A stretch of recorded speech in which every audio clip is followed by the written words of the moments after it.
Hello guys, আসসালামু আলাইকুম। প্রিয় বন্ধুরা, আশা করি সবাই ভালো আছেন। তো বন্ধুরা, আজকে আমার ভিডিওর মাধ্যমে আপনারা দেখতে পাচ্ছেন বেগুন গাছ। এই গাছে কিন্তু বন্ধুরা বেগুন হয়ে থাকে। দেখতেই পাচ্ছেন বন্ধুরা, বেগুনে কিন্তু ফুল আছে। এই ফুলের থেকে কিন্তু বন্ধুরা বেগুন হবে।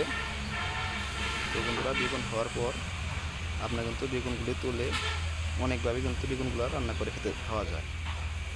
তো বন্ধুরা, এই বেগুনগুলি কিন্তু বন্ধুরা আপনারা চাইলে রান্না করে তরকারির সাথে রান্না করে খেতে পারেন, কিংবা ভর্তা করে খেতে পারেন, আবার চপ বানিয়ে খেতে পারেন বন্ধুরা।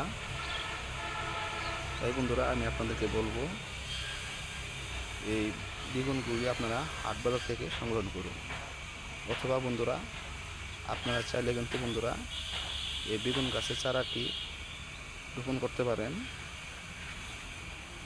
তো বন্ধুরা, রোপণ করলে কিন্তু বন্ধুরা আপনাদের কিনে আনতে হবে না, আপনারা বাড়তি খরচগুলো আপনাদের বেঁচে যাবে। তো বন্ধুরা,